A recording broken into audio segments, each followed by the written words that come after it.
I am Shay, a 39-year-old housewife. After graduating from college, I worked hard leveraging my qualifications, but in my late 20s, I was hospitalized with a serious illness and unfortunately had to quit my job. However, after being discharged, I met my current husband through a friend and got married. I've been supporting my busy husband as a housewife.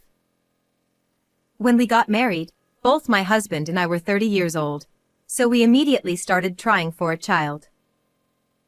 We struggled to conceive, but in our second year of marriage, I finally got pregnant. To our surprise, it was twins. My husband was overjoyed to have 2 children at once. During my pregnancy, we spent a busy but happy time preparing baby supplies for 2 and moving to a bigger house. We discussed names every day, but our happy days didn't last long. The husband I trusted so much betrayed me in an unimaginable way. My pregnancy was progressing smoothly, but at 7 months, I was diagnosed with threatened preterm labor and hospitalized again. I was on a 24-hour drip, praying every day that both babies would be born healthy. My husband, always busy with work, rarely visited me. Despite my anxiety, I managed to hold on until the due date and gave birth successfully. Childcare was far more challenging than I expected. Not only was I inexperienced, but I also had 2 babies to take care of, and my biggest problem was that my husband was hardly ever home. Since the children were born, my husband's work had become even busier. He worked overtime almost every day and often went on business trips even on weekends. I wanted to ask my parents for help, but they lived far away, so I had to rely on my in-laws. However, they were still working and could only help occasionally. My husband, saying he was working, left most of the housework and childcare to me. I was exhausted from a lack of sleep every day. My husband was so happy when I got pregnant. Had his feelings changed after the birth? Even though he was busy with work, he had no sense of fatherhood and treated childcare as someone else's problem. I was alone day and night, dealing with 2 crying babies, and often found myself in tears. One day, my frustration exploded. That day, one of the twins had a fever, and I was busy nursing him. The other one was fine, so taking them to the hospital was tough. In such a situation, my husband casually said, "I'm going to be home late today because of a party." "Can you really go drinking at such a difficult time?" I glared at him. Moreover, it wasn't a business-related gathering but a private drinking party with a college friend. My husband didn't understand why I was angry and said, "I don't need dinner tonight, thanks." He was about to leave. I grabbed his arm and stopped him. When he looked puzzled, I pleaded, "Please come home early today." "Why?" He looked genuinely confused, which irritated me even more. "For the children's sake, please cancel the party." He pouted and said, "Why do I have to be so restricted? Then he said, I have my men's gatherings. You're a housewife, so you should handle the kids. Stop relying on me." No matter how much I begged, I couldn't change his mind. Left alone at home, I wondered what marriage really meant as I took care of the twins by myself. Since that day, my husband's attitude towards me grew colder. My husband worked more overtime and spent less time at home. Even when he was home, we barely spoke. When I talked to him, he only gave curt replies, playing with his phone during meals. He even started sleeping in a different room from me and the kids. There was no time for us as a couple. Whether he held a grudge against me for asking him not to go to the drinking party or had other issues at work, he never explained why he was so grumpy. Initially, I was concerned about my husband's changes, but as I got caught up in childcare, I gradually stopped caring about his moods. Despite this, as the children grew, childcare became easier. I got used to it, and I started to feel more at ease. After being a housewife for so long, maybe it's time to put the kids in daycare and go back to work? Just as I was thinking this, something happened. One night, after putting the kids to bed, I returned to the living room to find my husband sitting at the table, lost in thought. For once, he spoke to me first. I have something to discuss. Wondering what it could be, I sat across from him at the table. Then, he said something unbelievable. I've fallen in love with someone else, so I want a divorce. I was speechless. We had just settled into a stable life with our twins, and now he said this? He wanted to leave me and live with her. Apparently, my husband's indifference to our home was partly because he had another woman. He admitted he had been seeing her since I was pregnant. While I was fighting for my life and raising our children, my husband was engrossed in an affair. He claimed to be busy with work, coming home late and going on trips, but he was likely with her. I can't forgive this. I felt a surge of anger and wanted to grab him. But then I thought better of it. Getting angry wouldn't change his mind. His love for me was gone, and he had decided to be with his affair partner.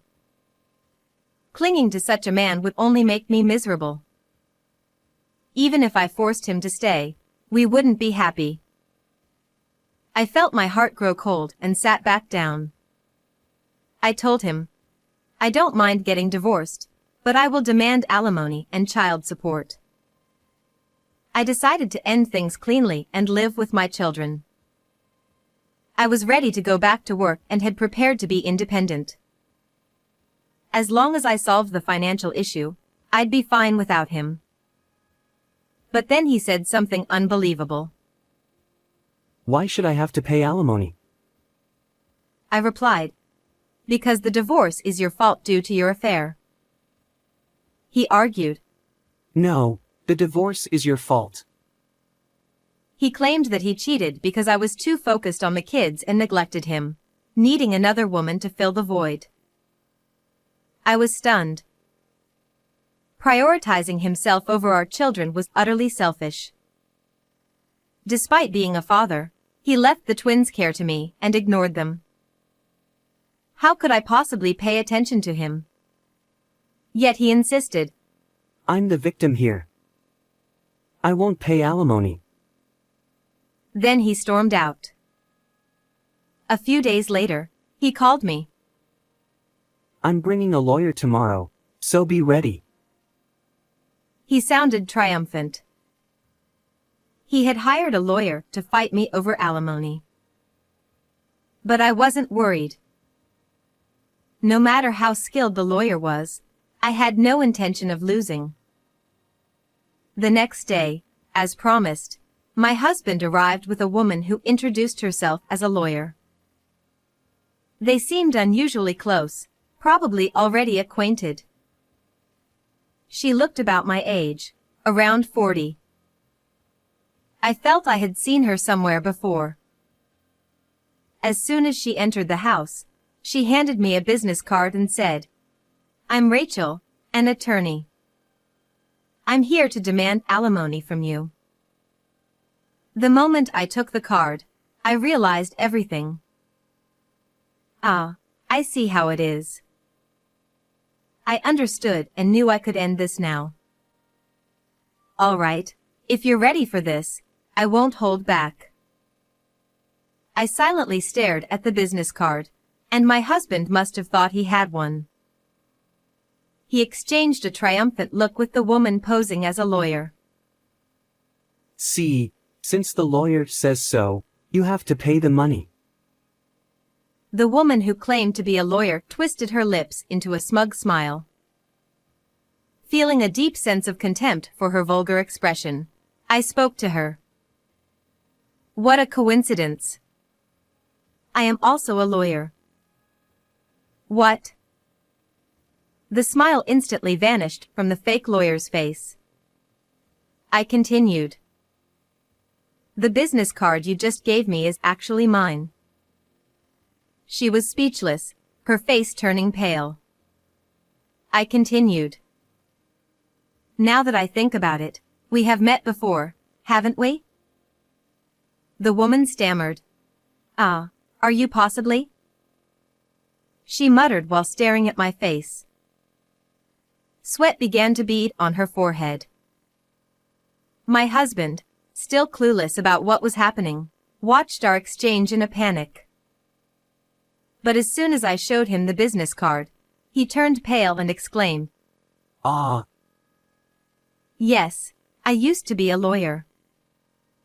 About 10 years ago, I worked at a law firm, and the woman posing as a lawyer had come for a free consultation. No wonder her face seemed familiar. At the time, she sought advice on repaying her debts. I listened to her story and gave her some advice, but she never returned to the office after taking my business card. I had been worried about her because she seemed quite distressed. Later, I was hospitalized due to an illness and temporarily deregistered as a lawyer, so I had completely forgotten about her. I never expected to meet her again like this. She probably didn't recognize me either. As 10 years had passed, I had lost weight and changed my hairstyle. Approaching her, I said, "It's illegal to pretend to be a lawyer without a license. Would you care to explain this situation?" She clung to my husband's arm, stepping back, but my husband, realizing he couldn't escape, confessed everything. What I heard from both of them left me astounded. The fake lawyer was actually my husband's mistress. She had kept the business card I gave her during the free consultation, thinking it might come in handy someday. Since it had my maiden name, she hadn't realized it was from the wife of her affair partner. When my husband told her he was worried about paying me compensation, she said, "Leave it to me," and pretended to be a lawyer using my old business card. My husband, hearing she had a lawyer's business card, hadn't even bothered to check the name, feeling reassured. In reality, my husband didn't know I used to be a lawyer. Although I had told him when we first met, he thought I was joking and didn't take it seriously. Since I wasn't working at the time, I didn't bother to correct him. He had believed that bringing a lawyer would scare me into paying compensation. Not knowing I was an actual lawyer, he and his mistress staged this ridiculous charade. I could only give a wry smile at their childish scheme. Looking at the two of them standing there exposed, I said, "You will be paying both the compensation and the child support." My husband knelt on the spot. Shay, please forgive me. Let's not get divorced. He pleaded with me, hands clasped together. I was shocked. Even with his mistress standing right there, he suddenly switched sides. I glanced at the woman, who glared at him with a demonic expression. I understood her feelings well. She had gone to the trouble of pretending to be a lawyer for him, only to be cast aside when the plan failed. My husband, oblivious to her presence, clung to me and shouted, "Shay, I need you. Let's be a family again. The kids need a father, too, right? So please, spare me the compensation." It was clear he only wanted to avoid paying. His pitiful lies made me nauseous. It's too late. Neither I nor the kids need a scumbag like you. Leave with that lawyer. No, that fraudster right now, I said, driving the two of them out. My husband tried to stay, but the furious woman grabbed him by the collar and dragged him out by force. From outside, I could hear her shouting and his screams. It must have been quite a scene. Later, I sent them certified letters. To my husband, I demanded a divorce, alimony, and child support. To the mistress, I demanded compensation as well. My husband ended up with a miserable fate. Depressed after our divorce, he tried to focus on earning money for alimony and support. However, the furious mistress stormed into his workplace and spread the news of their affair, ruining his reputation. Losing his job, already struggling financially, and burdened with debts, he now works as a day laborer, barely scraping by under a younger boss. The mistress, who had quit her job hoping to marry him, found herself in even deeper debt due to my compensation demand. I saw her recently, dressed gaudily, walking arm in arm with an older man. She was likely heading to work at a girls' bar. It's a fitting end for the two who tried to scam me. As for me, I re-registered with the Bar Association and got a job at a law firm. I placed my kids in daycare and returned to work as a lawyer. Though the long hiatus poses challenges, helping those in need is rewarding. I want to show my children what it means to live independently and proudly. Well, everyone, goodbye for now. Thank you for staying with me until the end. How did you like today's story? Please subscribe to the channel. See you in the next video.